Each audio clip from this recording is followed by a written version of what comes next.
first Wednesday of the month, which means there none other than Justine Demir is hosting Tales and Tunes.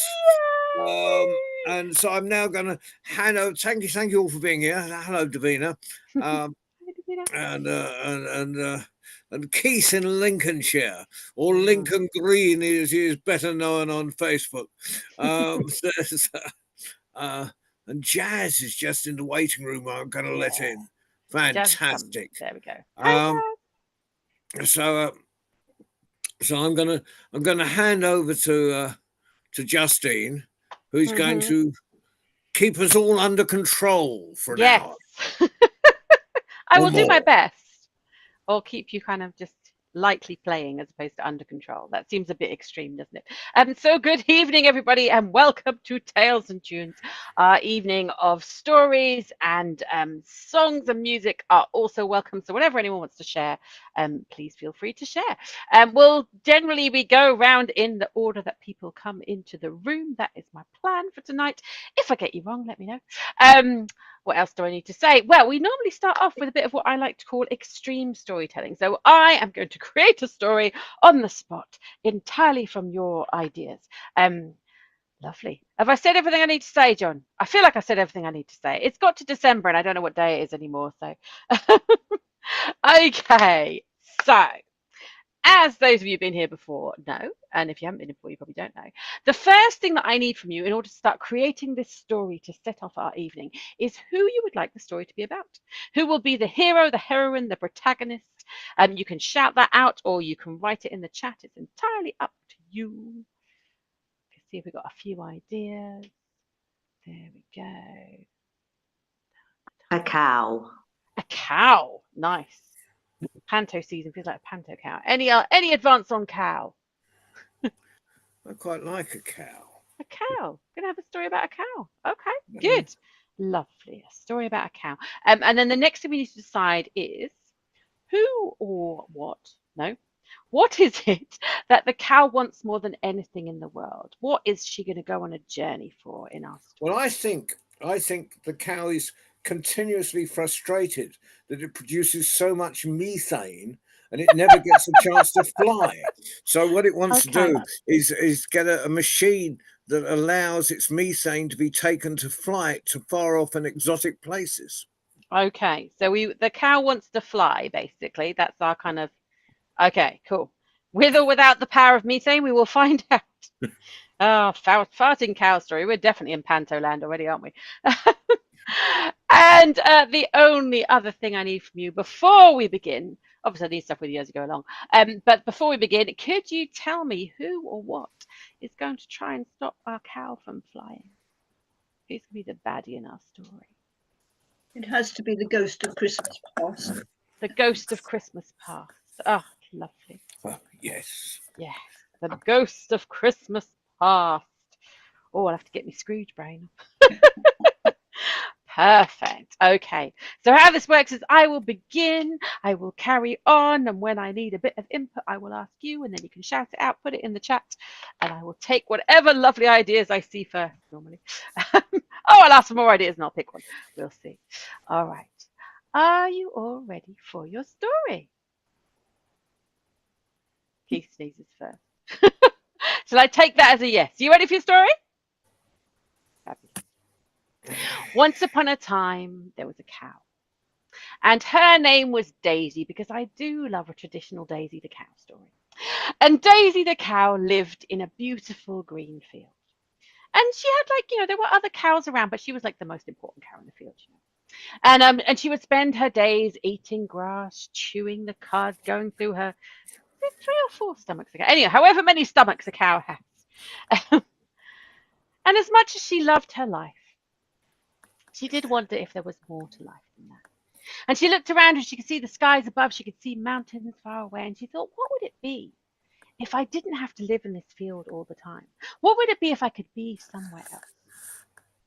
And she realized that the only thing she needed to get above from her field and explore the rest of the world was the power of flight. Because she wasn't big enough to leap over, her fences were too big, and she thought, what I need to do, I need to find a way to fly. She used to watch all the people that went on the road past her field. And the next time she saw a person, she thought she would ask them. So now, who would be the next person that she sees that she can ask when they go past her? Who would that character be? A Can be anyone. lycra-clad cyclist. So the first person going back past her that morning when she'd made this decision that she wanted to fly was a guy. Had to be a guy. In padded cycling shorts and a racing bike, and he was going as fast as he could. And as he was just coming up to the edge of her field, she went, moo! Feel free to join in if you need to move. She went, moo!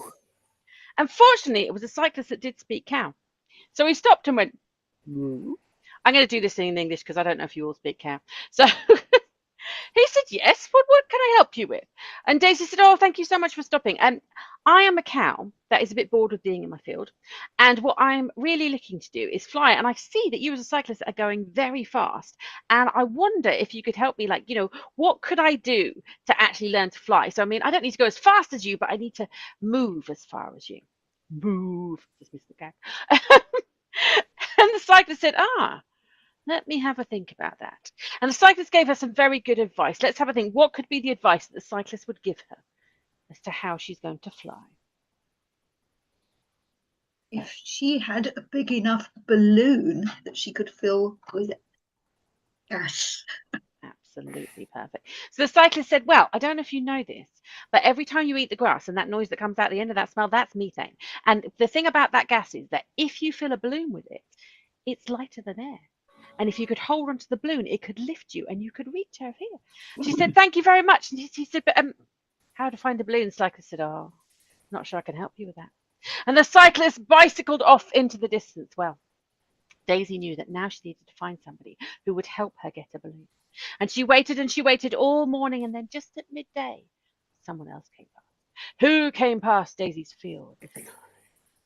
A clown. A clown. There was a clown coming past. He was on his way to a big party. And Daisy, you know what Daisy did, don't you? And as he was coming to the edge of her field, she went, moo. And he didn't hear it to begin with, so she tried again. She went, moo. And the clown went, moo. And I'll translate into English for you instead of cow. So the clown said, oh, hi, Daisy, what can I do for you? And she said, well, here's the thing. I've decided that I'm bored of being in my field and I want to fly and I want to see the mountains over there and I want to be able to get out of my field and see lots of different things. And I just met this guy, this like cyclist here, this lycra-clad cyclist person. And he said that what I needed was a balloon that I could fill with the methane gas that I fart out every time I eat grass. And the clown said, do you know what?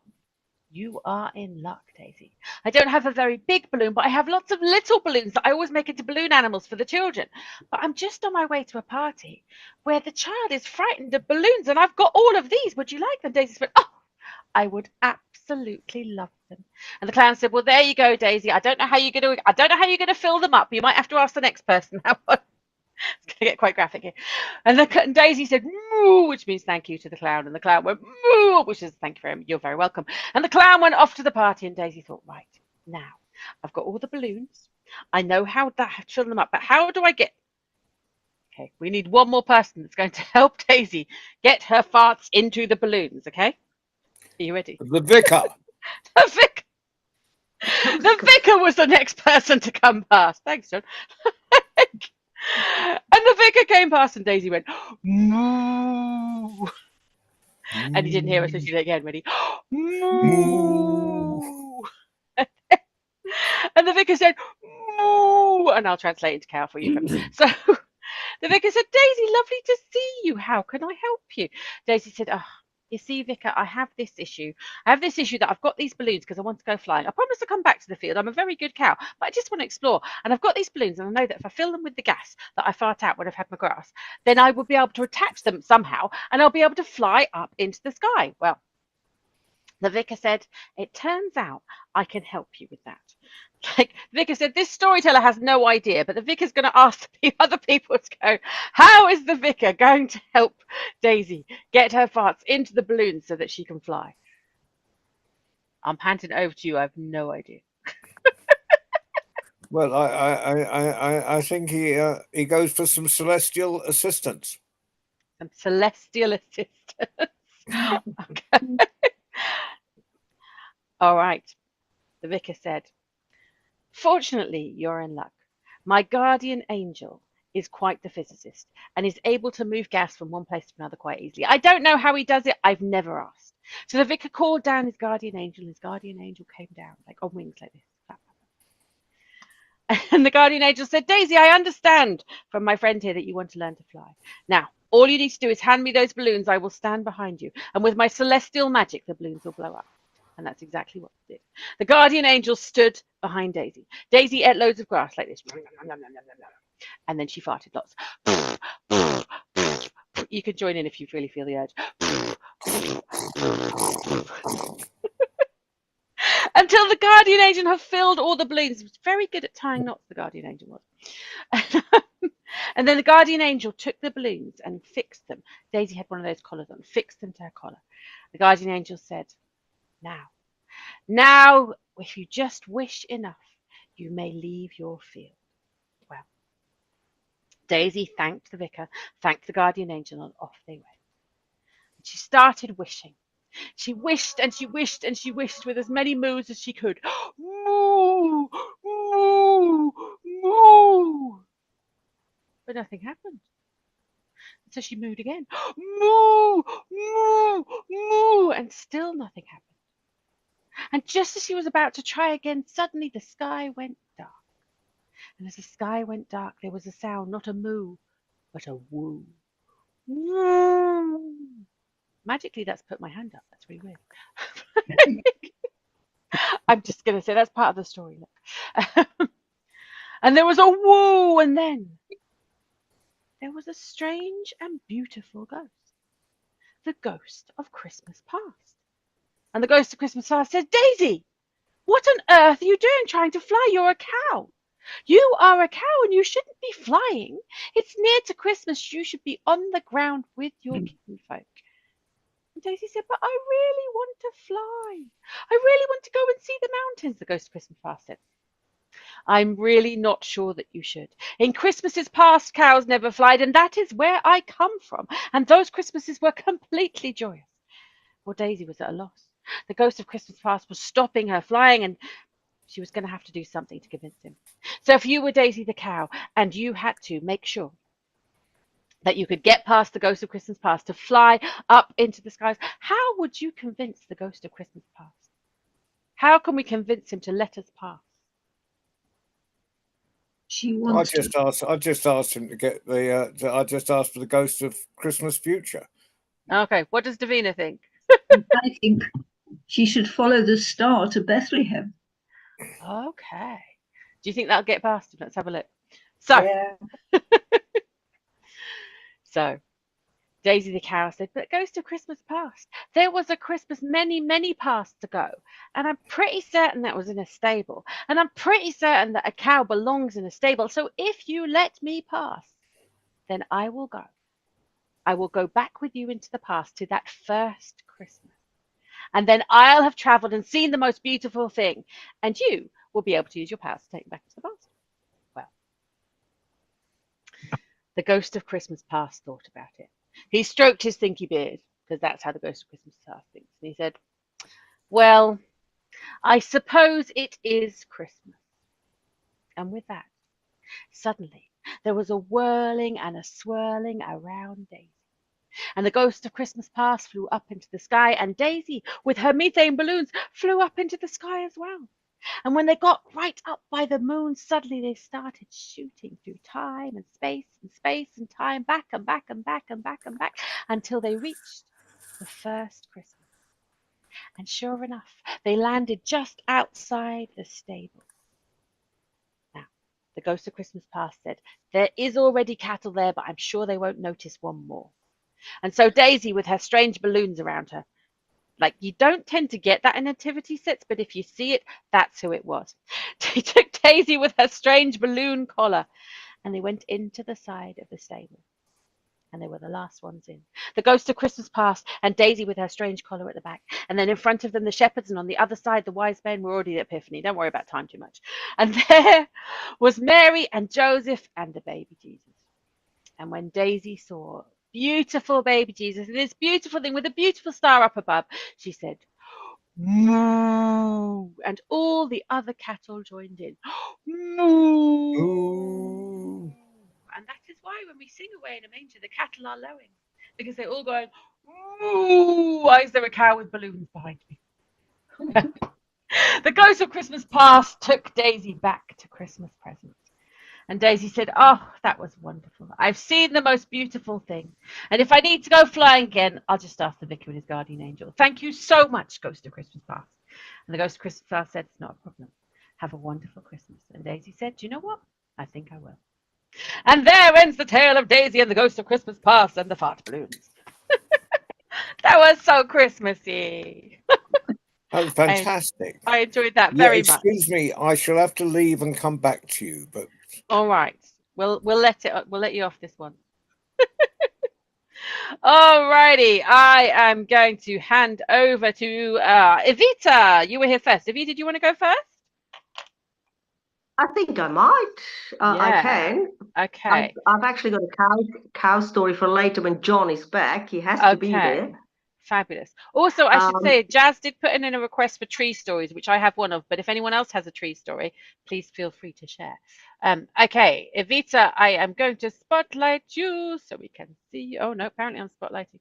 Why is that spotlighting John Rowe? It's going to be one of my, like, the technology is being weird today. Evita, where have you gone? Oh, I'm here. Yeah, it's Don't worry about the spotlight then. Yeah, I can't kind of unspotlight you now, which is the weird thing. Okay, hang on. I can't find you again. You're actually not showing on my screen at all now. What is going on with Remember it? that happened before when I was on. It's really weird, isn't it? Hang on, let me try get back to an ordinary view. Hold on. View gallery. Can everyone else see me, or is it just you? Okay, I can see you Waleed, again now. I'm not going to spotlight anybody. Just go. You're good. I can see you. Go. Yes, we can see you. Everybody, Evita. All right, 1 second, guys. Oh, all right. Anyway, there's some background noise. Never mind. Davina, before I tell the cow story, John, when are you going? I think he might have gone. I might have gone. So Davina mentioned the word Bethlehem. Mm-hmm. And I promised Mena a couple of weeks ago when I was sick that I would share her story. Now, Mena is a young girl in Gaza, and she made her very own story with little paper puppets that she shared. It's a very sweet story, but it has such a deep and powerful message. Now Mena is 10, and in the meantime, they've made a little video for it. You can find it, like Free to Be. You will find it on YouTube. Now, I am part of the project that some of you might have heard of called Tell a Gaza Child's Tale. So David Heathfield and Haneen Khalid have had a project with children in Gaza that tell fairy tales, traditional Palestinian folk tales, and some of them tell their own tales. It is really quite a worthwhile project, and we, the storytellers or the public in general, we can listen to the story and read the transcript, and then we can retell the story, which is very, very rewarding, because David and Haneen then send it to the children so they can see people all over the world. Little Mena's story has gone global, I can tell you that. So here I am. I'm about to tell you the story that young Mena told me. Haza salam, falima salam, nudutum tu alimu kalbi fil manan, kalimun wa ada, kalimin wa ainun, tunjur fumain, fi fadain, finafadain, lama kana lahu fi wujud, milala, milala la la la la la la, milala. Far away from where we are, in a beautiful garden, there was a bee. Oh, she loved buzzing and dancing between the flowers. Do, do, do, do, do, do. Buzz. She went from flower to flower. She flew up, she flew down, and she buzzed. She was so happy. But one of the neighbors was an angry, grumpy man. He did not like the buzzing of the bee. Oh dear, he said, all that buzzing, it's giving me a headache. I can't stand it. So the angry man went into the garden with a jar and he looked for the bee until pop, he trapped that little bee and walked away. Help, help, I want to be free, called the bee. Help me be free, help me, called the bee. But you know what? It seemed, no matter how loudly the bee was buzzing, nobody cared. But the bee did not give up. She buzzed, help me, I want to be free, I want to be free. Some neighbor children heard the bee and they got the other neighbors and they shouted, free the bee, free the bee, free the bee. And they walked through the beautiful garden until they found the jar. And together they called again, free the bee, free the bee. And they lifted the jar and our little bee was finally free. And that was the end of Mena's story. But guess what? Mena's story has gone from the UK to Saudi Arabia to France to Germany to Switzerland. And her story is told by people and by bees. And guess, with permission, I have added something. Free the bee, free the bee. The bees from all over the world are telling the people to keep singing, free the bee, free the bee.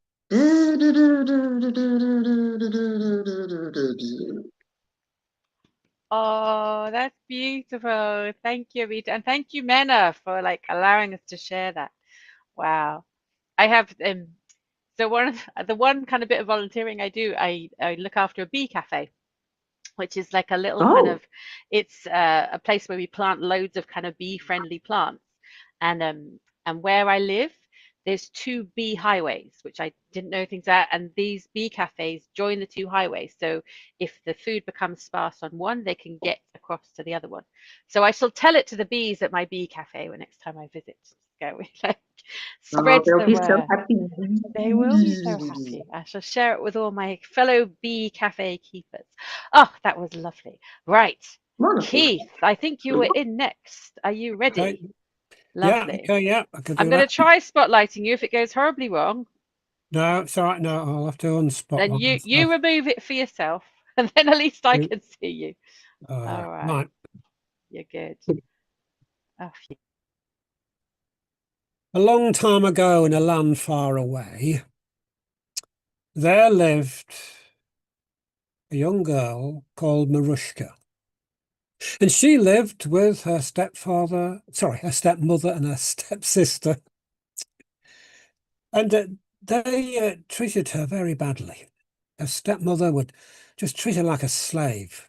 Marushka, she had to do all the housework, clean out the ashes in the fire, go and collect the wood and make the fire. She said, do a lot of the cooking. They treated her like a slave. And one day, not too long just before Christmas, Marushka's stepmother said to her, "Your stepsister Helena would like some violets. Go and get some violets." And Marushka said, "Well, where can I find violets in December, in the middle of winter?"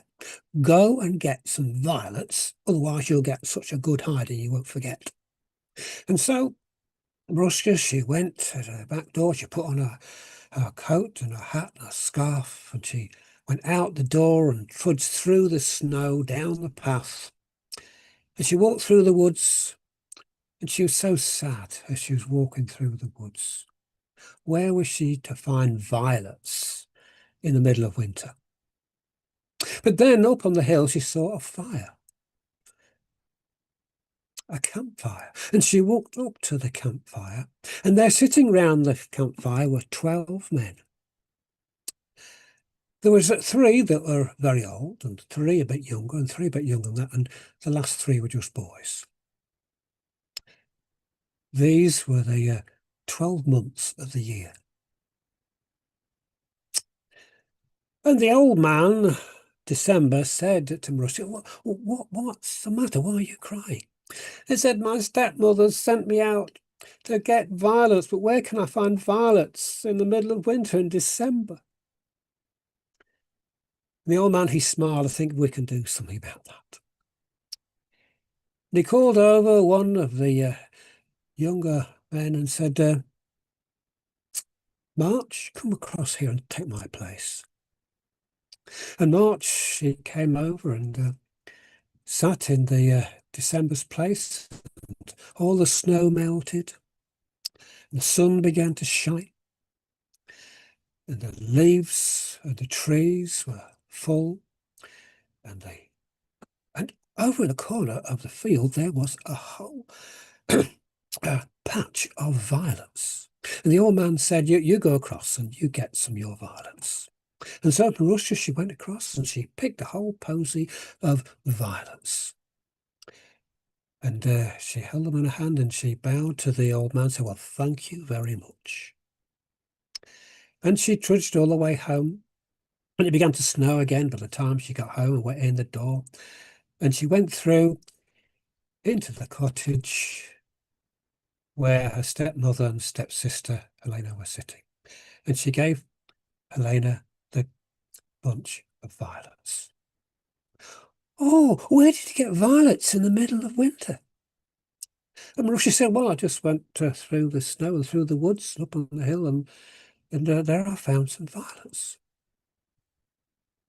When they all went to bed, but next morning, the stepmother said, "Marushka, get up, get up, get up. Get up and get some work done." And then a bit later she said that your stepsister, would like some strawberries for her Christmas. "Where can I find strawberries in the middle of winter?" she said.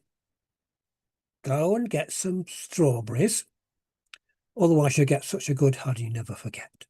And so Marushka, she went to the door and she put on her hat and coat and scarf, and she trudged down the path through the snow and through the woods and up into the hill where the 12 men were sitting round their campfire. And the old man said, "Oh, what's the matter, young lady? Why are you so sad?" I said, "Well, my stepmother's sent me out to get some strawberries in the middle of winter, but where can I get some?" The old man, he smiled and said, "I think we can do something about that."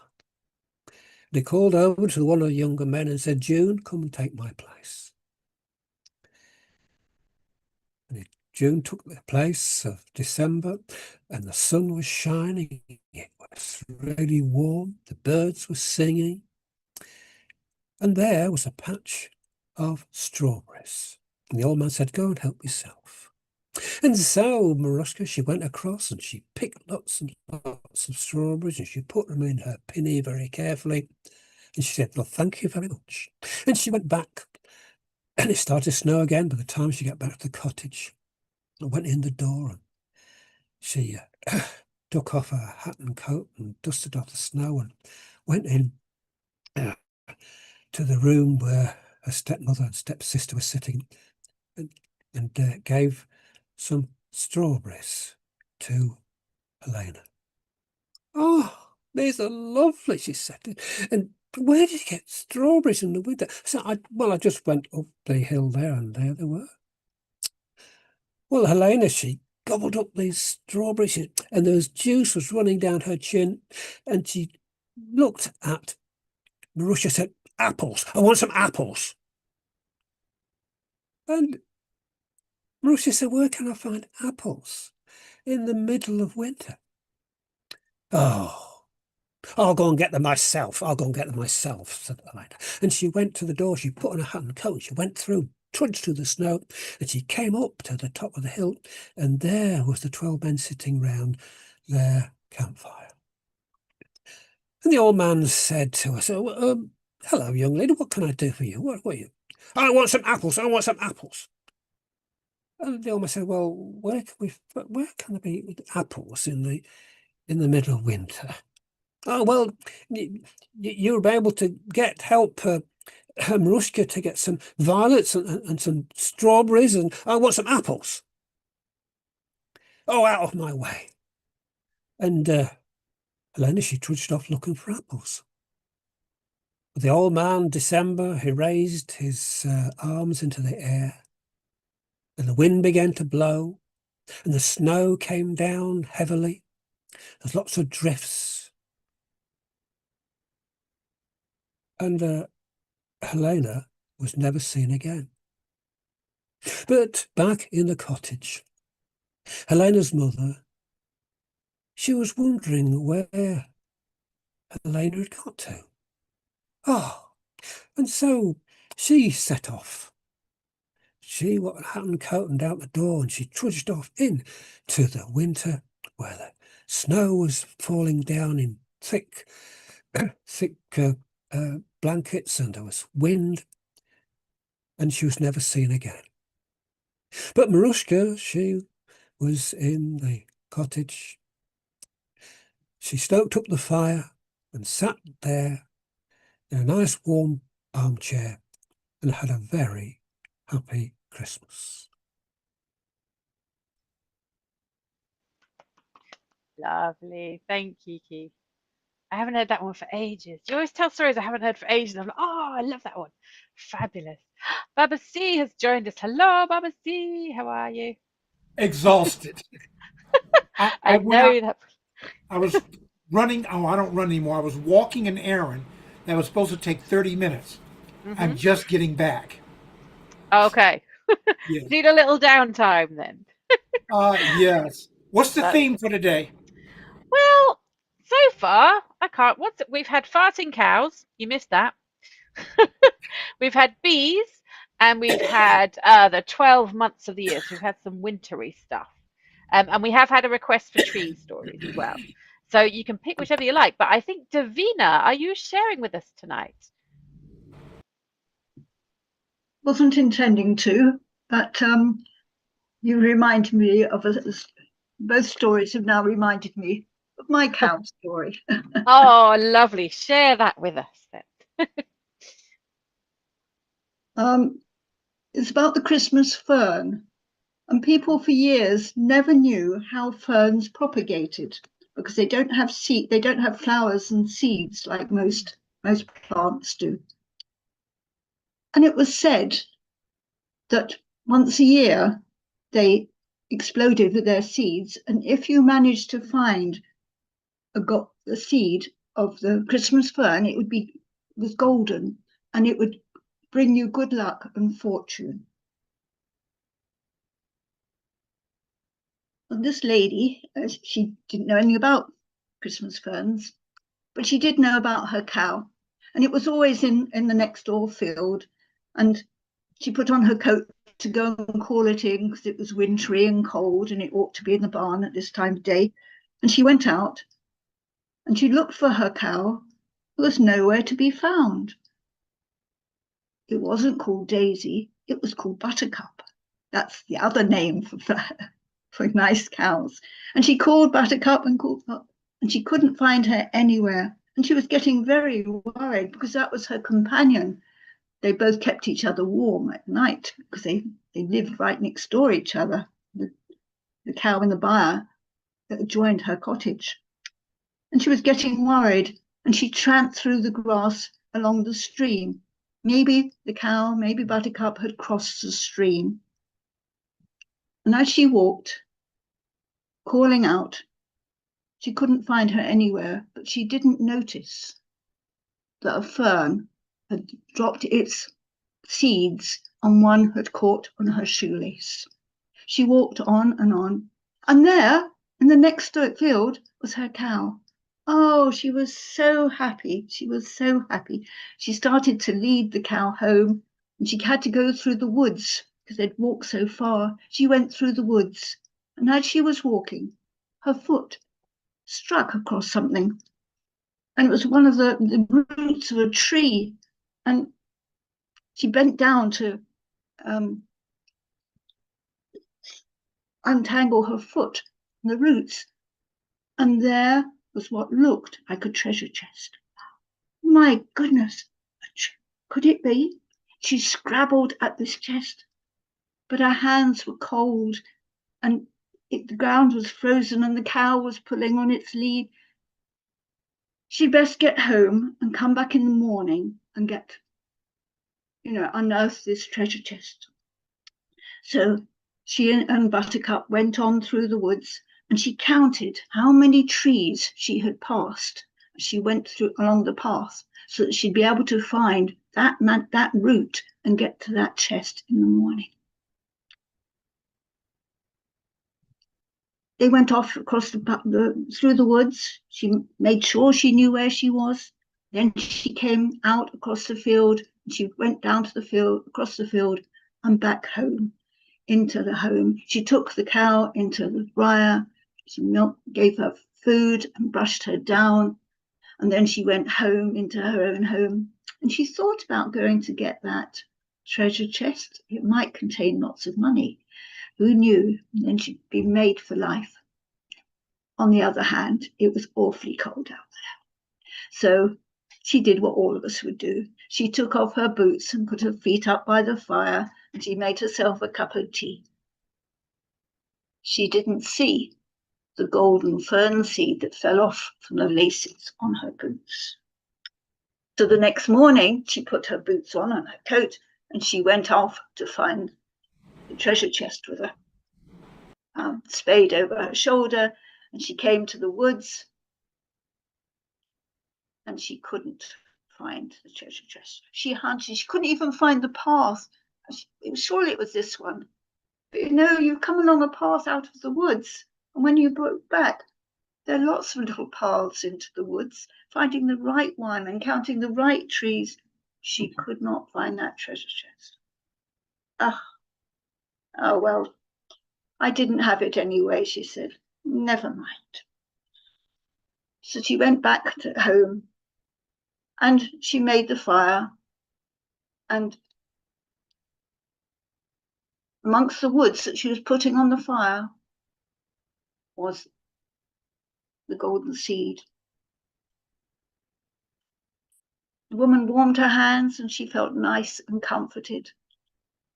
And she thought, this fire is lovely, and I should bake some soup, and I will enjoy myself sitting here, even though it's Christmas and I'm on my own. It's nice and warm.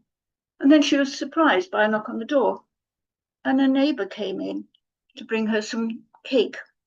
And she said, "Oh, I've got some soup, come and sit by the fire."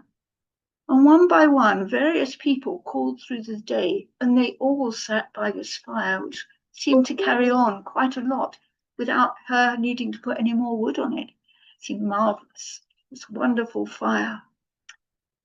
And she had the best Christmas day she'd had in a long time, with neighbours coming by. And the next morning, she cleared out the grate, and she brushed out all the ashes from the fire.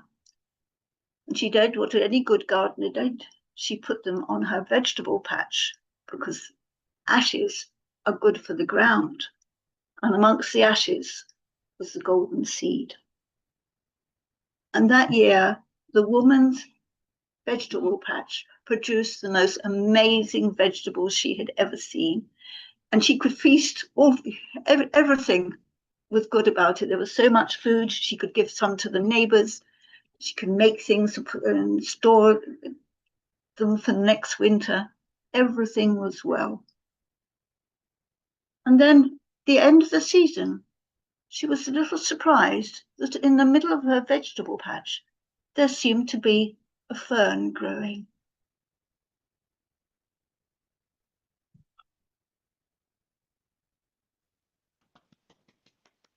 Oh, that's lovely. I love the idea that like you just kind of don't know it's there, and then it's like, oh. And also, how do ferns propagate? Now I need to know, go and do some gardening stuff. Oh, Unfortunately, they don't have golden seeds. that would be much nicer, wouldn't it? I'm just going to carry on thinking they do. Thank you, Davina. That was beautiful. Baba C, are you suitably recovered from your travels to share with us? Well, we'll find out. I do want to share a story. I don't know the provenance of this story, Okay. but the story, I'm always collecting stories, but I Yeah. have not found the provenance for this particular one. That's fine. But Oh, I I'm think just gonna you'll find it chat very before I interesting. forget. There we go. Say again? I just needed to share my PayPal link in the chat because I always forget to do that. And also, Oh, yes. this is the link. I'm just going to put in the chat, which is to the information about Tell a Child in Gaza's Tale. So if anyone wants that, that's the link underneath there. Right, I've done my admin, Baba. See you good. All right. So this story took place a long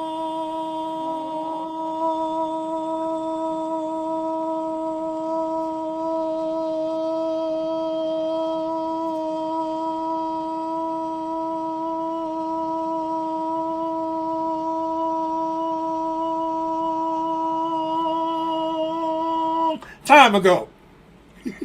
I was going to hold it longer, but I said, "Nah, let's." But anyhow, so this story took place before Keith or my beards were black or were gray, and in fact, this story took place before Keith or I were. But this is a story about two boys who lived in a village, or as I would say, Kijiji. So once there were two little boys who lived in a very small village, but they were the best of friends. I mean, they were the best, as we would say, BFF, best friends forever. So one day they were playing and they were having such fun together, and they wandered just a little too far from the village without noticing. But they were lost in their games and having fun. Tag, you're it. No, you're it. Tag, you're it. No, you're it. 1, 2, 3, freeze. Oh, they were just having a lot of fun. Oh, man. They were having so much fun, they didn't notice where they were going, and the 10-year-old boy fell into a ditch. And the ditch was too deep for him to climb out. He kept trying to jump up, jump up, jump up, but he couldn't get out. And he didn't know what he was going to do. Now, the 6-year-old boy, who was a bit smaller and not as developed as the 10-year-old boy, he didn't know what to do either. He was looking around, but there was no one in sight to help him. No one, not a soul. But just then, the 6-year-old noticed a bucket tied to a rope nearby. So, without wasting any time, he ran over, he untied the rope and from the tree, and he lowered the bucket into the ditch where his best friend was. And his best friend latched on to the bucket, and the 6-year-old pulled, and he pulled, and he pulled, and he pulled. Oh, I think I pulled something. Anyhow, he pulled.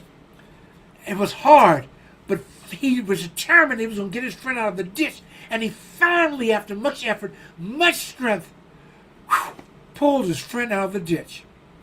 Oh, man, they were happy. They were happy. They rejoiced. They were laughing and hugging each other. But then they thought about it. They were very far away from the village. And maybe their elders would be mad with them because they had strayed so far away from the village. So very cautiously, they went back to their Kijiji, to their village.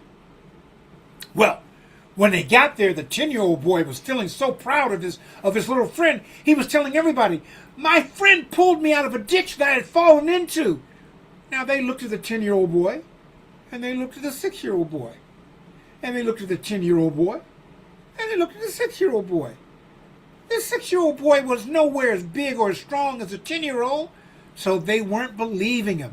They were like, "Nah, I don't think so. I didn't know what you guys were doing, but no, I don't think so." But some of the villagers were really curious because there was one old man in the village who said, "I think what they're speaking about is true." So they said, "Do you really think the story is true? I mean, Elder, he's 6, he's 10. He's 6, he's 10. How could that little boy pull him out of the ditch?" And the elder, being wise, because as we get older, we become wise. That's what they told me. That's my story. I'm sticking to it. And the elder said, "Yes, I believe that the 6-year-old was able to pull the 10-year-old out of the ditch." "Well, why do you believe that?" "Because there was no one around at that moment to tell the little boy he couldn't do it, not even himself." As always, the stories I tell have lessons. And you never know what you can do until you do it. Especially if there's no one around to tell you that you can't. Asante. Thank you. But if anyone knows the providence on that story, please share it with me. I Yeah. don't know, and it just came to me at the last minute, and I'm glad that I got a chance to share it. Yay, thank you. John, you are back. Do you have a tale or a poem for us, my dear? You're muted. No idea. Still muted. Speak to Maybe us. he's enjoying talking to himself. You might be. But you're still Yeah. muted. right, You're right. back. I've got the bare bones of a tale that I'll try and flesh it out as it goes.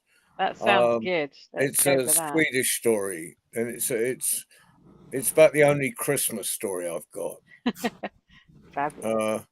I like it because well, Robert Mother had come down to the village from the mountain. They lived with Robber father and the Robber children, little Herberts they were, and up in a cave in the mountains in the forest.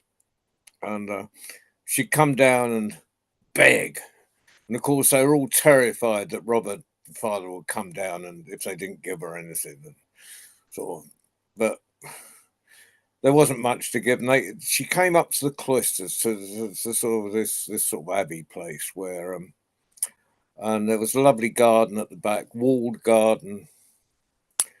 And she told the kids, "Just wait in the road. Do not go in the garden." And I'm just going to go and beg for something. Well, do you think they didn't? Of course, they found a hole in the fence and they went in the garden. And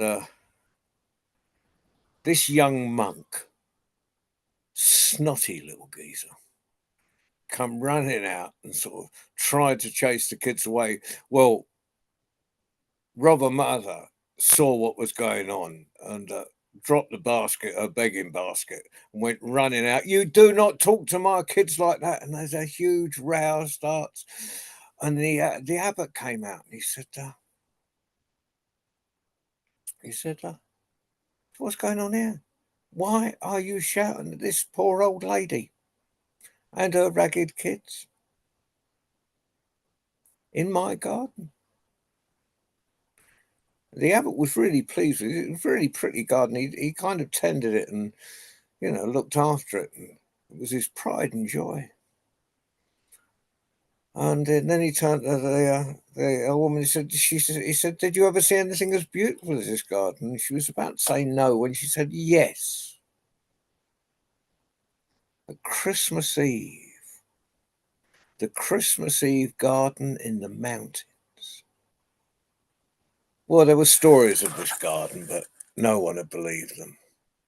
And of course, the young monk was really upset that someone had dared to say there was anything more beautiful than his abbot's garden. But the abbot said, "Look,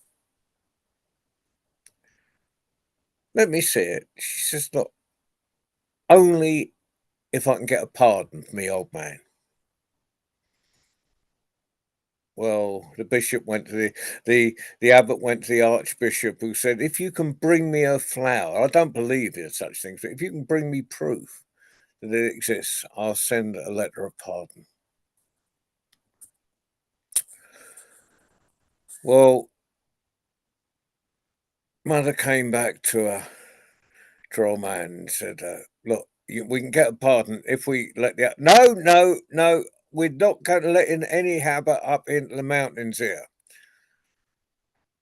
But you'll be able to go in town, you'll have a pardon. And in the end, he agreed. And the abbot was to take one person with him. So one of the kids went down to bring him up there Christmas Eve, and the young monk was coming up with him. And they sat in a cave, and Robber Mother and the abbot were nattering away around the fire. Horses were outside. Robber Dad obviously was at his back to him, wouldn't have anything to do with it, but... And suddenly there was a sound of bells outside. I've got those new ones today.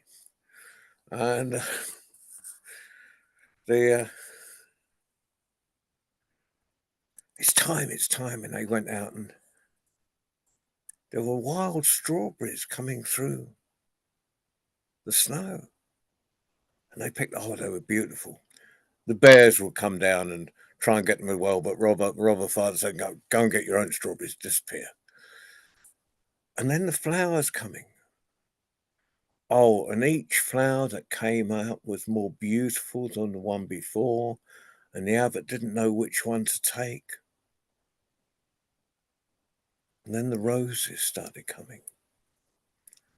And then the birds started tweeting. The birds were singing. And the dove came fluttering down. And the abbot thought the angels were coming down to take him. And just as the angel got near him, the young monk said, "This is work of the devil. Be away." And instantly, everything shriveled. And you can see the look of despair on the abbot's face. And he dropped to his knees and he clutched at something.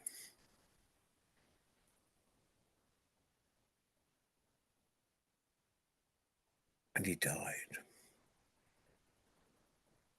And he was taken back to the abbey. And they undid his hand. And there was a rose. And the bishop, of course, wrote the letter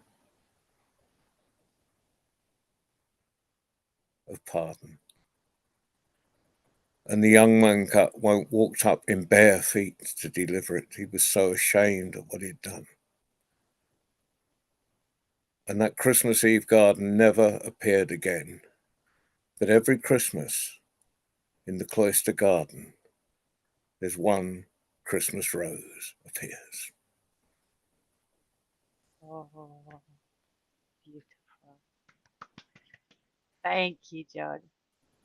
That was fun. One day I'll get that together, that story. But It's John, lovely. that story rose to the occasion.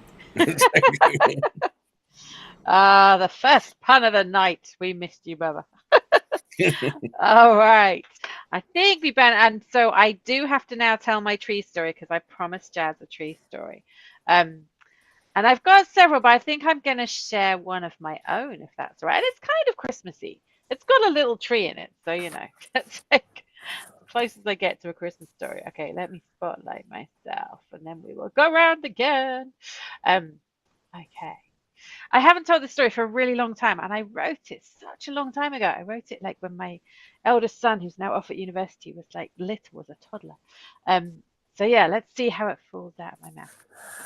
This is the story of the Tree of 1,000 Stars, and I wrote it like because I had there's a bonsai tree called the Tree of 1,000 Stars, so I thought I'd give it an origin story, and it goes like this. Once upon a time, there was a tree, and it was a small tree, and it was a plain tree. And mostly the other trees in the forest were kind to it. But some of the young trees were a bit mean. They'd look down at it and they'd go, call yourself a tree? You're barely even a shrub. Well, the small plain tree got fed up with being small and plain. And he got so sad about it, he thought, maybe I'll ask the creatures of the forest. Maybe there are some creatures here that know why I'm so small and plain. And there was an earthworm that came up and just kind of played amongst his roots. And so the small plain tree asked him, said, earthworm, why am I so small and plain? And the earthworm went, I don't know. And off he went. And he waited for the next creature. The next creature that came up was a spider, and the spider came up halfway up his trunk. And the small plain tree asked the spider and said, Spider, why am I so small and plain? And the spider said, I don't know. And off he went. And the small plain tree waited, and suddenly a bird came and alighted in his highest branches. And the small plain tree said, Bird, why am I so small and plain? And the bird said, I don't know. And off she flew. And just as the small plain tree was about to give up, and as dusk was falling, suddenly he saw coming out of the sky what looked like a tiny star. And the star came down closer and closer and whizzed around him. And when he looked, it wasn't a star at all. It was a little bug. And the small plain tree looked at it and said, You are beautiful. Do you know why I'm so small and plain? And the little bug looked at him and said, I know why you're so small and plain. And he said, Oh, wonderful, who are you? And the little bug said, Well, I'm a firefly. And I used to be small and plain just like you. And the small plain tree said, Well, what happened? And the firefly said, Well, you see right up in the sky, there's a tiny star, the tiniest star in the sky. And the small plain tree looked up and could see it. The small plain tree said, Yes. And the firefly said, You see, the tiniest star in the sky called me up to her and touched me with her point. She said, because I was so small and plain, I could hold a beautiful, precious thing. And now I have this beautiful light in my tail. And the small plain tree said, Well, is that why I'm so small and plain? So I can hold a precious, tiny thing. And the tiny firefly said, Well, maybe. I mean, you're so small and plain, you could probably hold 1,000 tiny, precious things. Do you want me to go and speak to the tiny star for you? And the small plain tree said, Oh, yes, please. And so the firefly said, All right then. And off she flew, all the way back up into the sky. Well, the small plain tree waited to see what the answer from the tiny star would be. And he waited all through the day and all through the next day, and nothing happened. He waited all through the spring and the summer when all the other trees around him grew big and tall. He waited all through the autumn when their leaves fell down on top of his head, until he was almost covered. And he waited in the winter, when suddenly there were no leaves on the branches, they had all gone. And he waited after that whole year, and suddenly, when he looked up into the sky, when he'd just given up hope again, he saw what looked like not just one tiny star, or two, or three, or four, but a whole swarm of tiny, tiny stars coming down. And he saw in the middle his old friend, the firefly. He said, Firefly, where have you been? She said, I'm so sorry. The tiny star said that you were so small and plain, you could hold 1,000 tiny precious things. So I had to find 1,000 friends to bring all the light down to you. And sure enough, as the small plain tree looked, he saw 1,000 little fireflies all around him. And then as he watched, each of them landed in his branches. And in each of his branches, they put a tiny little light. small plane tree said to the firefly, "Thank you so much, and please thank the tiny star for me." And the firefly said, "Of course." And she and her friends went all the way back up to the tiny star. And when the small plane tree looked around him, he wasn't small and plain anymore. He was the tiniest, shiniest tree in the entire forest. And the forest went on much as before. He stayed as small and plain as ever he was. But at night, in the winter time, when all the other trees looked down, they had to admit, begrudgingly some of them, that he was the tree of 1,000 stars, the tiniest, shiniest tree in the forest. And there ends my tale. Thank you. That was definitely enlightening. I haven't told that for such a long time, but it always makes me feel Christmassy because of the tiny stars at the end. If you ever get a chance to look up the bonsai tree called the Tree of 1,000 Stars, it has lots of little white flowers, so it looks like it has little stars on it. Very. I used to one, but I always kill bonsai trees, so that's not as happy a story. All right, we have time to go round again. So, Evita, I know that you have another story for us, don't you? And you were saving it till John was back. So, Yes, and I'm not reluctant, but I'm almost like we started pretty crazy with cows. So now you all started going all Christmassy on me. You feel like an American Australian shop that started about 3 months early. So this is not a Christmas story.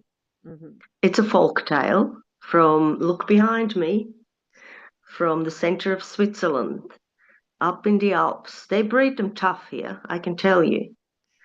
Now, I have to preempt with John introducing me at the Trump Show Fair, saying, oh, I'm the one who tells the decapitating, the off with your head stories. She always tells the nice stories. Well, this is not a nice story, John. It is for you.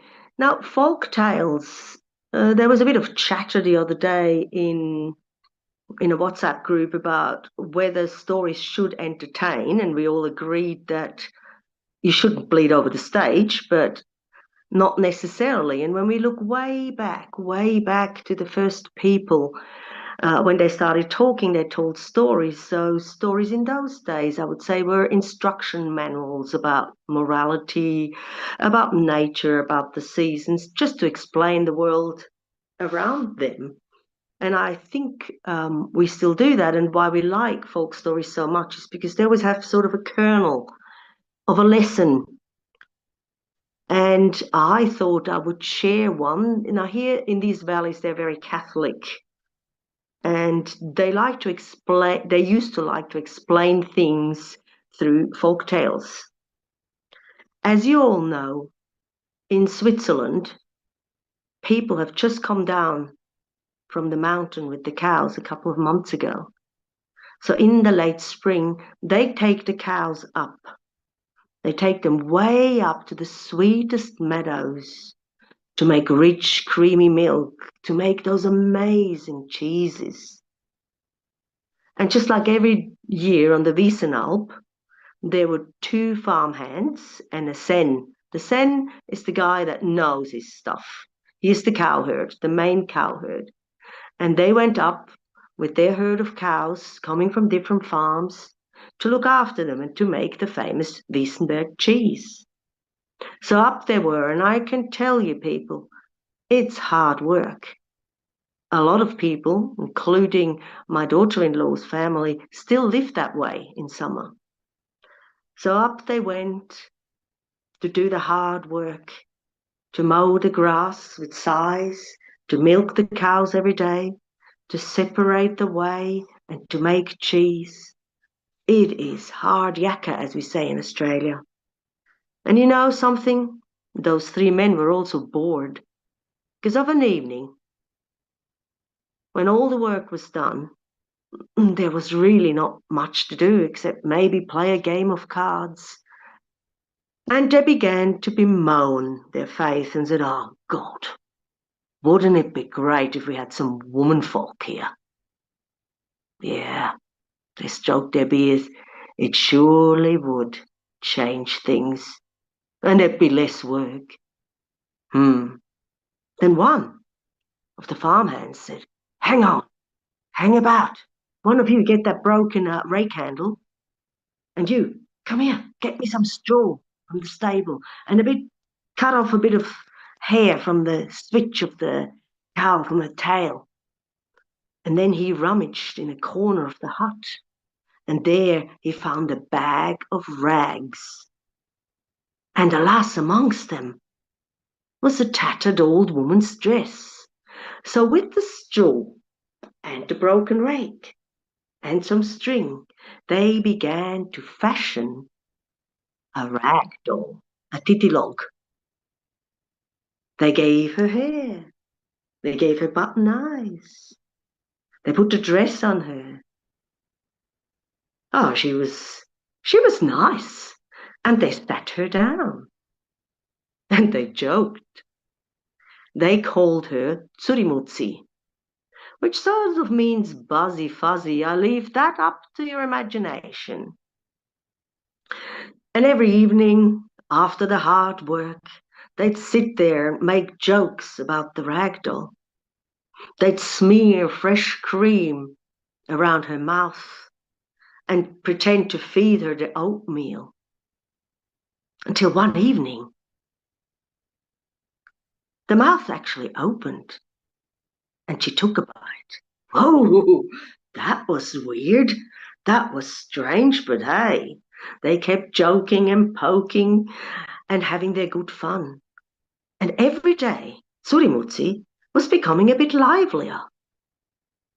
One day, would you believe it, she even began to talk. Only to the Sen, the head cowherd, though.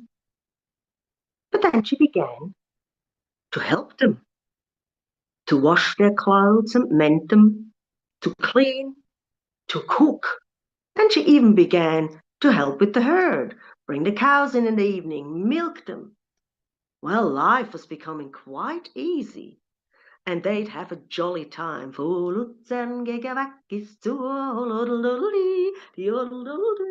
They would dance and they would joke with her. And you may have guessed it, they would take turns of taking Tsurimutsi into their bed at night. Now, after a few months, when you looked down the valley, you could see autumn beginning to flourish its beautiful orange, yellow, and red colors. So the cowherd said to the guys, I can smell the snow in the air. I think it's about time we brought those cows back down the valley. But you both know, Tsurimutsi has to stay behind. We can't take her. No, of course not. They all knew that they could not take a ragdoll that had come to life down into the valley. What on earth would people think and learn about? Well, the evening before the Alpabzug, before they went down, they began to collect flowers, and Tsurimutsi wove them into beautiful wreaths. This is what the Swiss people do. They decorate all the cows' horns. Then they polished the best bells and carefully put them on a bench. Did you know they have to be careful? Because the cows are smart animals, and they knew if any clanging of a bell is to be heard, it was time to go home, and they'd start running. So very quietly, with Tsurimutsi's help, they polished those beautiful cowbells until they shone in the evening sun. And the next morning, the three men quietly put those bells on and tried to steal off. But Tsurimutsi was standing there, strangely taller than usual. Her arms folded under her ample, raggy bosom. She stared at them. Her voice lowered. Her hands went to her hips. So, you lazy layabouts, I've done most of the work this summer. And you all know you've had good fun with me. Now you want to leave me and abandon me up here in the winter? No, no, no, no, that's not going to happen. One of you will have to stay with me. And she stood up even taller. Now the three men knew that they could not deny her. What were they going to do about it? They didn't want to stay up there. So they drew straws. 1, 2, 3. Oh, the relief in the not handmade, what are they called again? The cow herd was fine, but one of the guys had to stay behind. It was the Sen, the top man. The farmhands had the longest straws. They sighed with relief. Surimutsi looked them in the eye and said, "You are to go down, and you are not to look back until you come to the border cairn, that rock that defines the border." They nodded quite eagerly and were ready to go down, and they left. The cowherd himself resigned himself to his fate and stayed up there. I think it's the fastest upfart of the cows that they've ever done. And when they got to that cairn, to that tower of rocks, they stopped and looked back up, and there in the distance they could see on top of the roof of the hut, the Sen and Surimutsi were wrestling back and forth, back and forth. They could see the shapes. It looked like Surimutsi was getting the better of the Sen, and he leapt off the roof. But Surimutsi, after him, crashed onto his back, and out from her apron she took a knife, a curved knife, and she skinned him alive and spread his hide across the hut. So boys and your toys, be careful. Oppali, oppali, ooh, ooh. That's the end of my tale. Beautifully gruesome. Thank you, Evita. Wonderful. Love it. Fabulous. Oh, gorgeous stuff. All right. I have Keith next. Keith, do you have another tale for us tonight? Yes. I don't know whether you remember or not, but it's the last session or the session before, I think it was, but I talked about a poem that was written by Alfred Lord Tennyson. Yes. Alfred Lord Tennyson was born just a few miles away from where I live in Lincolnshire Wolds. And I'll just give you a summary of the because this is in Lincolnshire dialect. So the idea is that the father is telling his son Dick about what happened when Dick was a baby, and how the house caught fire one Christmas Eve, where he was sitting beside the fire and he was dreaming.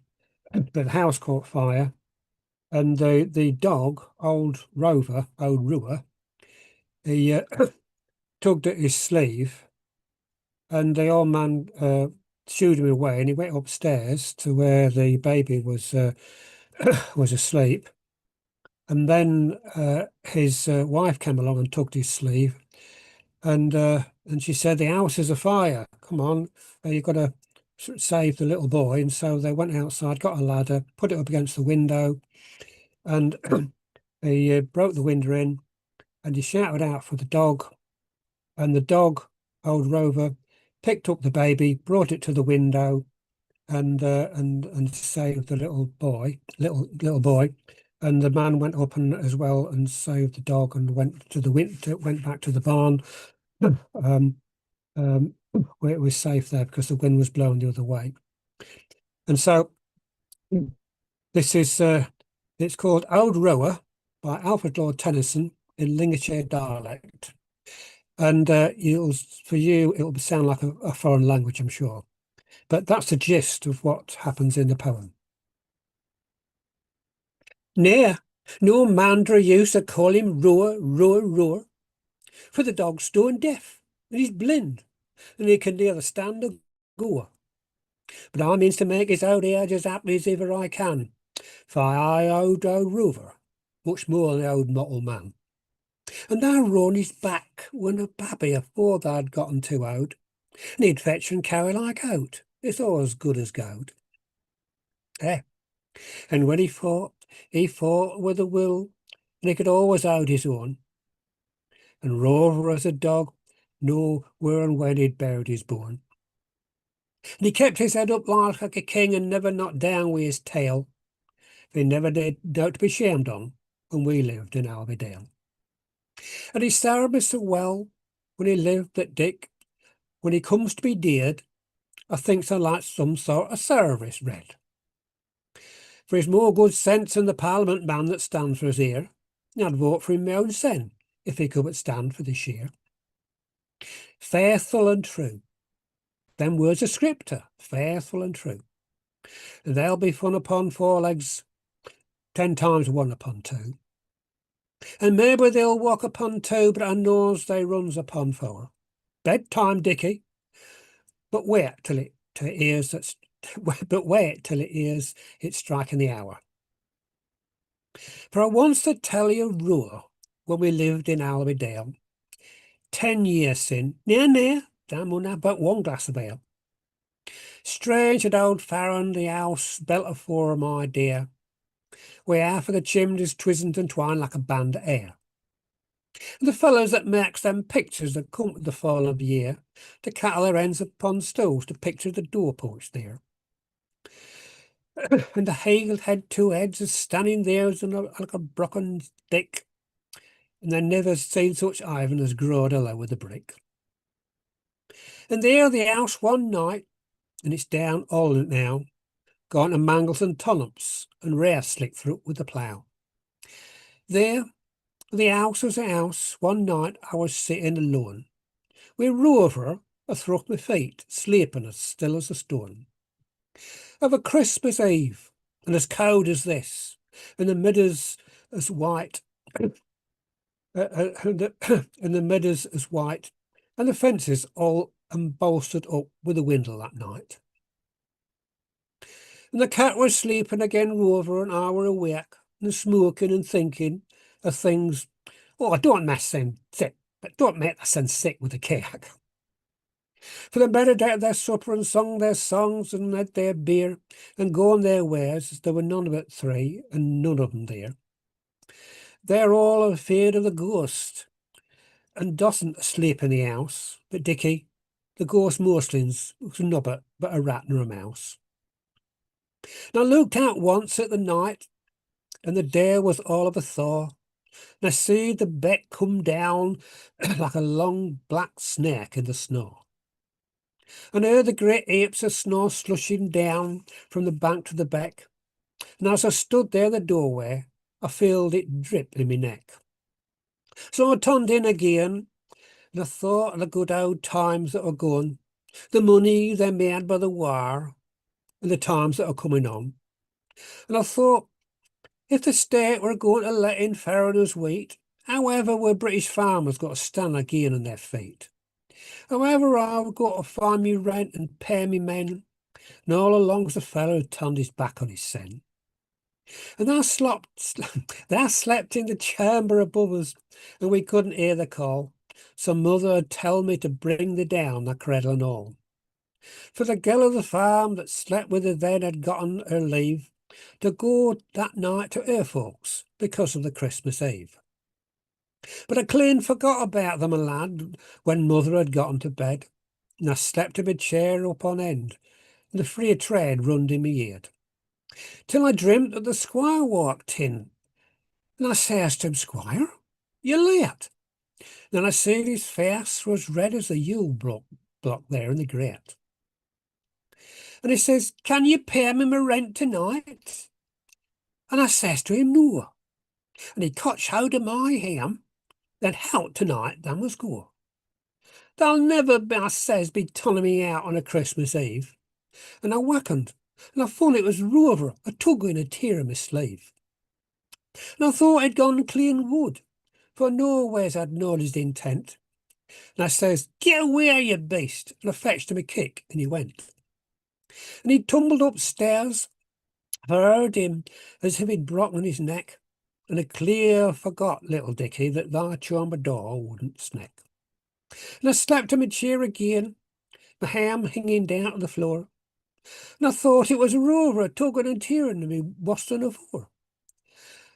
And I thought I'd kicked him again, but I kicked thy mother instead. What are thou snoring here for? The house is on fire, she said.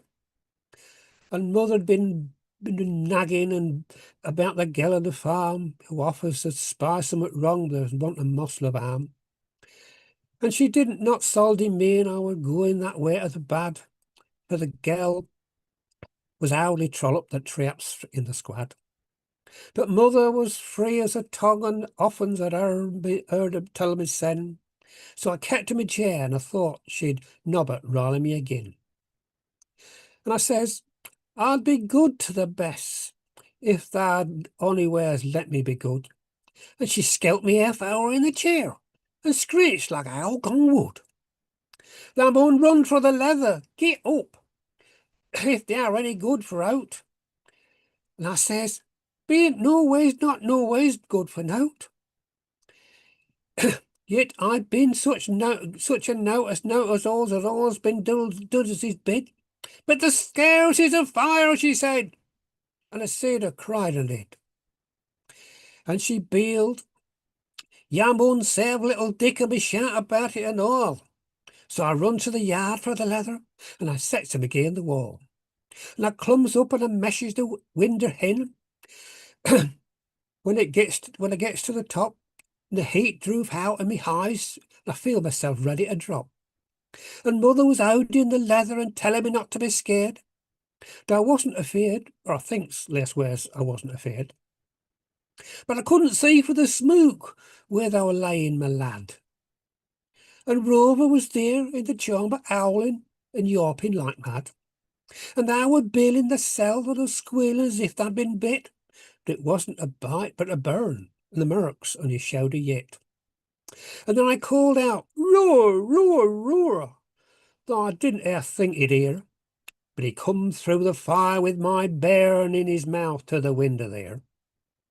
And I come down, he come like an angel of mercy as soon as he heard his name, and like t'other angel in Scripture that summer'd seed in the flame. When summer'd asked for a son and he promised a son to she, and Roar was good as an angel in saving a son from me. So I brought the down, and I says, "I mun go again for old Rua." "Go again for the varmint," I told her. Yes, I must go. So I climbed up again to the window and I clemmed out old Rua by the ear, and his hair comed off in me hand. And I tapped him at first with the head. He smelled like a horse that's been singeing and seemed as blind as a pup, half from bare and bubbling, and I couldn't whack him up. But I brought him down and we got to the barn, for the barn wouldn't burn, with the wind a blowing hard all the way, and the wind wasn't likely to turn. And I kept on a calling Rua, and he wagged his tail for a bit, and the cocks were crowing and crowing all night, and I hears them yet.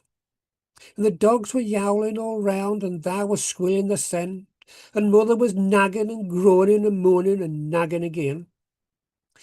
And I heard the bricks and the balks rumble down when the roof gave way, and the fire was raging and ragging and roaring like Judgment Day. Warmer than New Sully, and the barn was as cold as out. We cuddled and huddled together, and after were sounds as we mout. And I brought Rua round, but the mother had been soaked with the thaw. She cotched a death of cow that night, poor soul, in the straw. Half the parish roamed up when the rig tree was tumbling in, too late. And it's all hour now, all hour, and 10 years sin. Too late, and I mun get to bed, and I'll come and squench the light. for we must have no more fires. And so, little Dick, good night.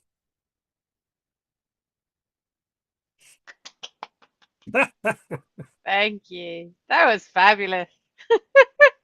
Could you follow it? Could you follow it? Yeah, Could yeah. you follow It's the like, story? Fantastic. yeah, it's like it's sort of bits of the words kind of go, and then bits you sort of tune into it, and then by the end of it, you're just kind of following it along. It's great. Yeah, yeah. That's lovely. And you told, yeah, was it 2 times ago, 1 time ago? You told like the story is the story. Yeah, yeah, Yeah, yeah. yeah, So I did a summary just before I did the poem just now, but yeah, because yeah. on that night there was I was going to do the story the first half and then do the poem in the second half, but there was And so we many didn't have people time. turned up that we Yeah. didn't get a second round. So Oh, I'm glad you got to tell. That's great. So if anyone wants to catch, if you go on YouTube, on the World Storytelling Cafe YouTube, and then I'll put which one it is, but I think it was 2 times ago. Then you can like listen to the story that Keith told of it. That's fabulous. I love it. Lovely. Okay.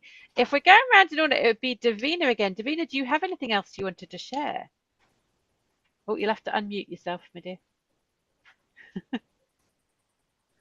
I don't know. Did I tell you that because Jazz wanted 3 stories? Did I ever tell on here? Did I tell the story about the gift from the chestnut tree? I don't know. Shall I come back to you? And I said, Davina, was there one you wanted to share? And then I'll come back to I Avita. did, unless is Jazz telling? No, She's- Jazz is just listening. Okay. Yeah. Yes, John reminded me. When I was a teenager, 13, 14, my parents went away and they said they were going away for the weekend. I could have friends over to stay, a couple of cool friends. So I invited Jane and Laura to come and stay overnight with me. And come the evening, we were going to camp in the garden, but it was too cold. It was October. It was too cold. So we decided to camp in my bedroom. And we moved the bed to the wall so we had space in the middle. And we had our sleeping bags upstairs. And we'd taken some cocoa and biscuits upstairs. And we were sat round on the floor.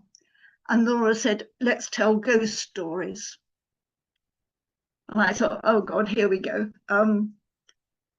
And Laura, I sort of said, I don't know. Jane said, I don't know. So Laura started, her idea, she started. And she told us the story of the small assassin, which is an old Malcolm Bradbury story. And it was nasty about this child that crawls across the landing, baby crawling across the landing. It was a nasty ghost story. And then it was Jane's turn. And she told about Topper, which was a TV program when we were young, about a ghost. And we all laughed because we all knew the stories. We could see the images we got from the television. And then it was my turn. And I don't know what came over me to tell this story, but I decided to tell the story of where I lived, which is a well-known story about our little cul-de-sac, which was called Farm Close. And I was reminded of this because of Keith's poem, because it involved the farmer that used, because the close was now a set of between the walls semis, but there used to be a big farmhouse there. That's why it's called Farm Close. And the story goes that one day the farmer lived there with his young daughter, was about 10, and his wife had died in childbirth. So he lived there with his mother and this young child, and he farmed the area. And one day in October time, he was up in the fields checking the fields, and he smelt smoke, and he turned around and he saw that the thatch on the farmhouse was alight. So he went racing down back to the farmhouse. But by the time he got there, all the farm hands were in the garden pulling at the thatch. They have these long forks and they were pulling them down. And he could see his mother there with buckets of water and form a chain of the women. And he couldn't see his daughter. And he said, where's my daughter? And they said, We assumed she was in bed. We can't get in the fire. And the farmer didn't wait. He just ran to the door. And everyone trying to stop him, he raced up the stairs into the house, And the fire was raging, and there was a big bang, and part of the roof fell down, and the farmer never came out. And they found the farmer and the daughter dead in the morning, and they'd managed to put the fire out. So I told this story to Jane and Laura. And they said, well, that's a very nasty story and very sad, but it's not a ghost story, is it? And I said, well, it is, and it isn't. It's said amongst the children around here that if anyone calls for help, if any child calls for help, then the ghost of the father comes back to help them. And as I finished saying this, Laura went, "Daddy, Daddy, help me." And Jane and I were hitting her with the pillows we'd got from our beds and trying to stop her from calling out. But we were too late, because suddenly we heard a door bang downstairs. And then we heard these big clumpy footprints on the stairs. And you've never seen 3 children move so quickly. The 3 of us were sat on my bed, side by side, all looking at the door, holding hands and looking at the door, wondering what was going on. Were my parents back, or was this a ghost? We were too frightened to move. And we sat there holding hands, watching the door. It didn't open, but the handle kept going, was being joggled up and down. And we didn't know what to do. And then it looked as if there was smoke coming out from under the door into our room. And before we could stop her, Jane got up, bent round and opened the window behind us.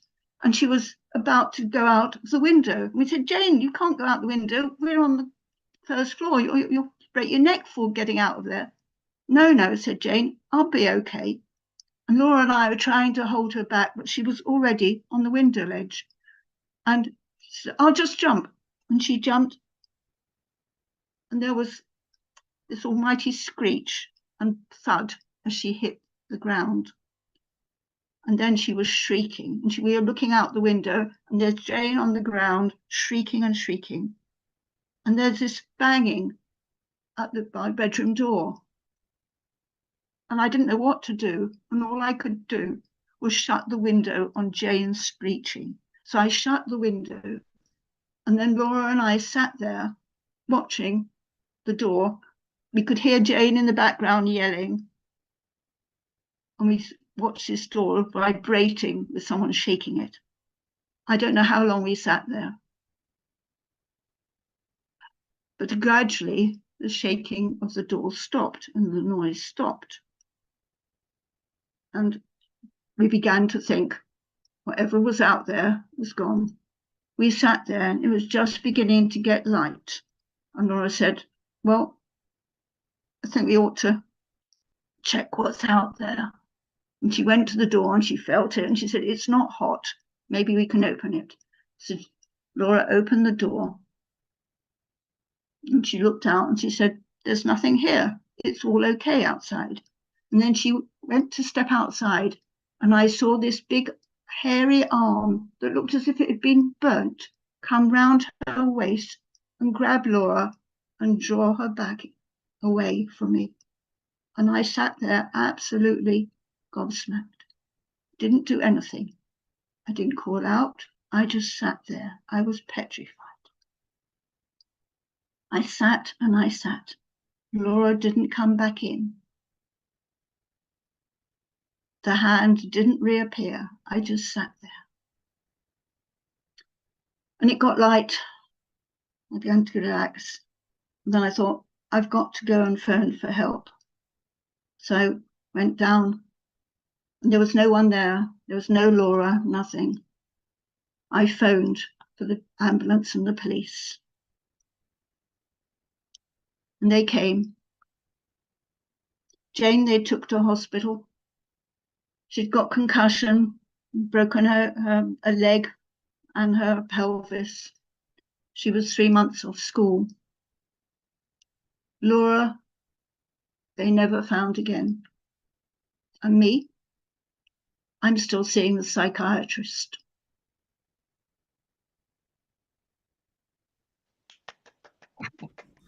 I'm turning on my lights and it's not even dark yet.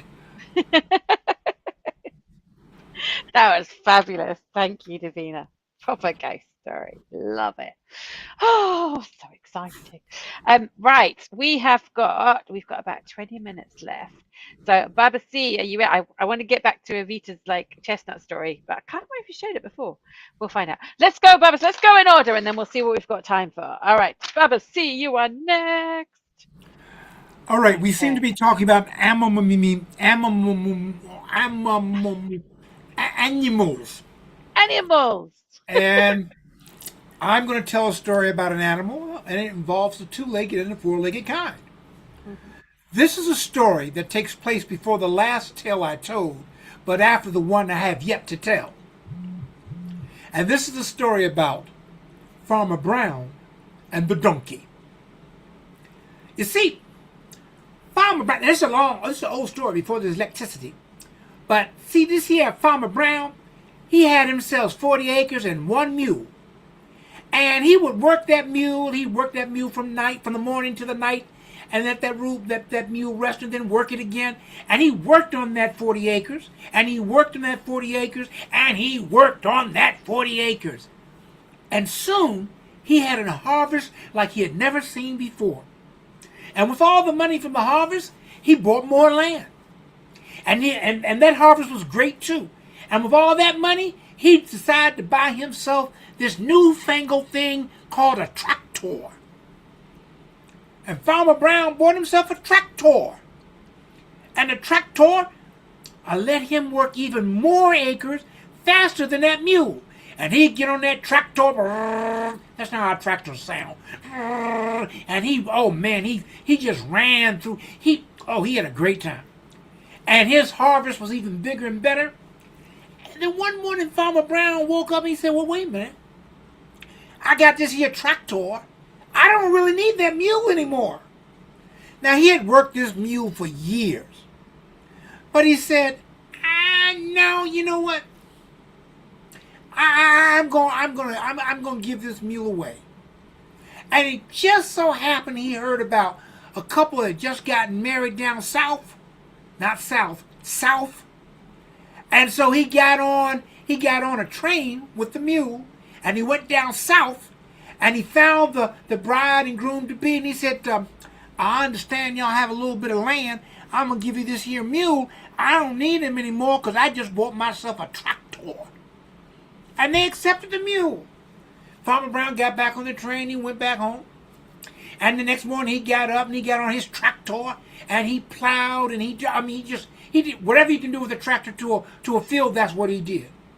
And then he put the tractor up for the night. And the next morning he woke up because he heard some braying, not praying, braying, and he went out and there was the mule down by the barn. He said, I took you down south and gave you away. You're not supposed to be here. So then he took the mule in town and he sold the mule. Took the money back, went back to his farm, started working on his acres. And just as evening approached, he heard some braying. It was the mule. He said, I took you down south and gave you away. I just sold you in the market, but back you came anyway. So you want to be part of this here farm? You want to be part of this here farm? I'm going to make you part of this here farm. So Farmer Brown grabbed himself a shovel, led the mule by the rein, went down to part of the farm he wasn't using, and he started digging, and a digging, and a digging, and a digging. I can dig it, you can dig it, we can dig it, can you dig it? Oh, wait a minute, that's another story. and he dug this great big ditch. And then he got great big plank of wood, and he walked the mule down into the ditch. And then he ran back up the plank, and he pulled the plank up, leaving that mule deep in a ditch it could not climb out of. So Farmer Brown said, you want to be here? You want to be part of this farm? I'm going to make you part of this farm. So he took his shovel, and he started shoveling dirt. Started shoveling dirt over his shoulder, shoveling dirt over his shoulder, shoveling. Now, if I'm not shoveling correctly, that's because I'm a city kid. And he shoveled that dirt over, and the mule felt the dirt falling on him. He just kind of shook his head, stepped to the side, and tapped the dirt down into the ground. But Farmer Brown kept on and shoveling, kept on and shoveling, kept on and shoveling. And the mule shook his head, stepped to the side, tapped the dirt down to the ground. Farmer Brown wasn't looking, he was just a shoveling and a shoveling and a shoveling. And down he took that final scoop of dirt, and the mule shook his head, stepped to the side, tapped that dirt down the ground. Farmer Brown turned around, and there he was, eye to eye with that mule. And in that instant, Farmer Brown realized something. He realized that if not for that mule, he wouldn't have all that farm he had, and he wouldn't have had all those wonderful harvests, and he wouldn't have had his tractor. So Farmer Brown realized that that mule had taken care of him for years, and now it was his turn to take care of that mule. So he fixed up the barn, got that mule, whatever mules eat, hay, straw, I don't know, I'm a city kid. And he got some more, and from that day on, that mule had run of the farm, but he always had good mule food to eat. And the lesson of this story is, when we're born into an instant family of elders. No one's born, well, maybe with the exception of John Rowe, no one is born into a family where he's older than the people that birthed him. And in life, the people that birthed us, that took care of us, that were family to us, raised us and give us the tools we need to be happy and productive. And as life goes on, and they can no longer take care of themselves, it is our turn to take care of them. This is called being family, and this is called having respect for elders, but most of all, it's called a good story. And there's nothing to be mulish about. Asante. Asante. Thank you. Love a good donkey story. Fabulous. Thank you. John, you are next, and we have about 10 minutes left. So, Well, what you got to finish I'll off? just read a couple of poems then. Fabulous. Good way to end the night. This is Texas Blues. I think I wrote this because I obviously haven't been to the States for a while for obvious reasons. And this is just a little bit of Texas. I read poems in Deep Ellum, told stories in Luckenbach, been to the breakfast crew at Kerrville, rode an airboat down the Sabine, surrounded by lily pads, Louisiana to the east, Texas to west, gators in between, bought a T-shirt at a gas station on Route 66 just to say I've been there, drunk tequila sitting on the tailboard of an old pickup truck in the hill country, did the tourist thing in San Antonio, walked with my youngest child up and around Enchanted Rock, made the front page of the Austin Chronicle, got interviewed on KUT more than once, got held up on the border in Laredo for hours coming back from Mexico, made more friends than I can count, lost more than I care to name, and wonder why from time to time those Texas blues catch me sideways. Love it. And it's a very old one, but it's one of those poems you just wish it would go out of date. Yeah. After a while, it's easy to understand why soldiers need their wars. White needs fighters and peacemakers, and after that, the peaceful who can work without battles, who can walk beyond the obstacles, who can walk the streets without looking for a sniper on every rooftop. 360 degrees of suspicion leaves a narrowness of vision. And when life is taken in short strides, punctuated by dashes across the open spaces, all you see is another place to hide. Survival is called victory. You live to fight another day, and vice versa. And in the end, when the fighting is over, you're left boxing shadows while others toast the phoenix. Growing up, I lived in a new town and watched it grow with me. I listened to the developers in the front room and thought the world had only just begun. Heads of state came from the east and sat drinking tea in an ordinary house. Later, they were assassinated. Outside the town, I listened to others, and while they talked of battles and comrades, I knew they'd never left the field, and I was listening to ghosts. When I returned, I found the town had passed from the men of dreams to the shadow boxers. As I walked the shell of a creature dying in infancy, I wanted to shake myself free of the bedclothes and wake up in the world I've been promised. It's easy to understand the soldiers and the barren landscape they inhabit. What I want to know is, when they're finished, why don't we simply take away their guns and lock them in cinemas watching old documentaries, while the rest of us get on with building whatever it was they were fighting for in the first place? Whoa. Yeah, thank you. That feels a good place to end the night, right? Yeah. Hey, John Rowe, we're looking for a different type of Texas blues on the next election cycle here in the States. Absolutely. Well, We wish that for you. all my friends in Texas are looking for the same thing. Yeah.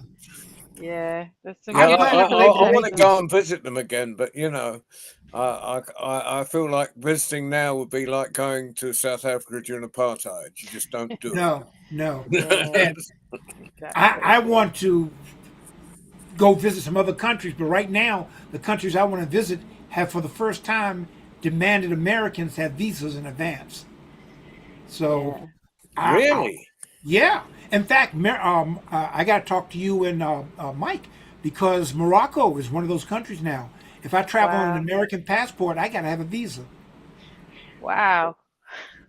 Happy Oh, days. well.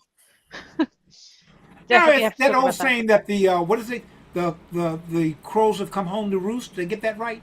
Or is it Chickens. chickens? The Chickens, chickens have come yeah. home to roost, because in a lot of the African countries are going, wait a minute, hold up. We have to have visas to come to the United States, but you don't have to have a visa to come to us. Oh no, you need a visa. So Yeah. that's what's happening. Well, it's a very strange world, so I very much appreciate having this 2 hours with you lovely people. Evita had to go, so thank you, Evita, for your stories. Thank you, everybody else, for your stories and your poems. It was just another Wonderful. Can I just lovely- announce what's coming up? I've written it down. Do you want to announce it, or shall I? Well, we've got Roisin Murray on Friday is our storyteller on for our children's 6 o'clock on Friday, but 10 o'clock on Saturday morning, UK time. Middle of the night for Babasi, but he's going to be there all the same because he's Yes. a good man. Yes, he is. And I shan't be, because I'll be wearing a red suit and will be elsewhere. You'll be being a good man elsewhere, but 10 o'clock Saturday. But 10 o'clock on UK time on Saturday morning is our young international storytellers. So if anyone knows any young storytellers, sort of under 20 or something like that, from the age of 0 to 20, that want to come on and do a little, just say anything, they will be welcome. Exactly. And What about Sunday? Sunday. This Sunday is Worldwide Story Round as well. So you've got so much storytelling this Sunday week. is Worldwide Story. Oh, it's a bit active this weekend. It is. And I shan't be on either. I might get to Yeah. Worldwide. No, So I'm gonna Worldwide be- Story Round is 6 o'clock on Sunday. So Yeah, I'm yeah, going to recap in those 2 I minutes. might get to that, but I very much doubt it. So I think children's storytelling 6 o'clock on Friday with Roisin, lovely Roisin Murray. Young international tellers at 10 o'clock on Saturday morning. All these are all UK time, and then the Worldwide Story Round at 6 o'clock on Sunday, and that's in the evening UK time. I think that's all. wonderful. Fabulous. Thank And you. most importantly, obviously, Tales and Tunes will be back here on the first Wednesday of 2026. Yeah, so the 7th of January. We will see you all then for a glorious. Oh, life's thank you. marvellous. Thank you. Well, This is the first time I've If been we to the don't World see you before, Thank you, wonderful Davina. work. It's lovely to see you. And thank you for your stories. They were oh, awesome. that ghost story is fantastic, Davina. Yeah, love it. I'll see you I all was again. once- I was once told a ghost story by a ghost. That's all I'll say. That's a good story. Thank you so much, guys. I will see you in 2026. Have a wonderful festive season, however you celebrate. Happy Kwanzaa in advance to Babylon. Yes. I mean, yes. And I'll be doing Kwanzaa story on the 26th. Yeah. Fabulous. Stories I for might children. mention that about once or twice before the Yeah, Yes. don't forget. Justine, thank you very much for hosting tonight. You're very welcome, Waleed, guys. thank you very much Yes, for thank flying you, the magic Waleed. carpet.